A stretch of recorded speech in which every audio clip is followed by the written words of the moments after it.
Hello, grade 8s. This is Miss Brick. I wanted to pull off one of the worksheets I gave you and give you a couple of examples because it seems that I have not been clear. This is the metric one, just one of the two I gave you. And I wanted to point out that these numbers are centimeters, okay? And for each centimeter, if you count the lines in between, you will get 1 centimeter equals 10 millimeters, okay? That's what we're looking for here. So in this example, this line, I'm not asking you to measure this line. I'm simply asking you to read what it says on the ruler. And so the nearest whole number is this, which happens to be 68. And then we count, where does that line end? And I see it ending, I'm just gonna draw that line there. So I'm going to count from 68. 1, 2, 3. And then I just add 3. So that's 3 millimeters and 68 centimeters. But I could just write the whole thing as such. 683 millimeters is what this line is indicating to me.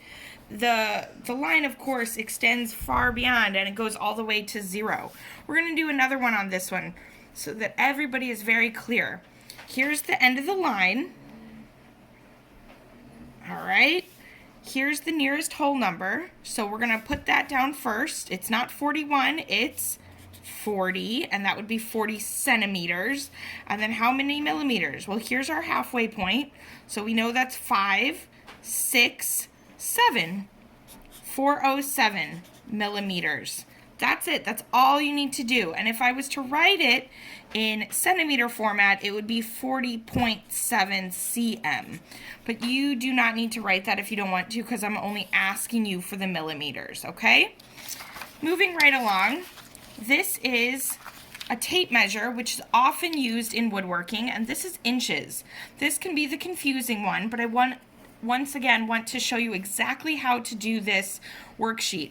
These are our whole numbers. They are not divisible by 10. So the way I like to look at it, pretend this is a 0 and this is a 1. We find the halfway point. That's that line.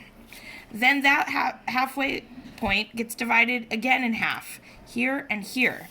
There are how many sections between these whole numbers? Here's a whole number and here's a whole number. 1, 2, 3, 4. So these are quarters. That's 1/4. This would be 2/4, which can be simplified to 1/2. And then we get 3/4. And then when you get 4/4, you get the next whole number. So for this example, 8, 9 inches. Do we hit 10? No. So 9 is going to be our number of inches, and now we need the fraction. So the fraction seems to fall right here, which to me, just upon visually looking at it, it's the halfway point. So we write 1/2 inches. So that's 9.5 inches.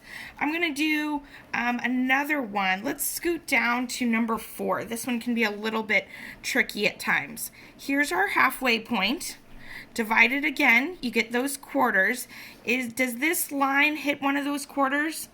I don't think so. I think it hits the one in between. So we start with half, and half of a half ends up giving us a quarter.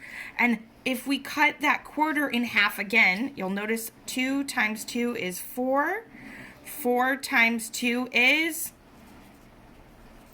8. So we're going to get an 1/8. That means the section between these whole numbers is divided into 8 parts. You can see 1, 2, 3, 4, 5, 6, 7, and then when you end on the whole number, you get 8. So we're going to count how many eighths are there. To me, I see 1, 2, 3. So this is our nearest whole number. So we're going to write 3, and then the fraction between is 3. And then how many times did we divide it? 8 times. 3/8 inches, okay?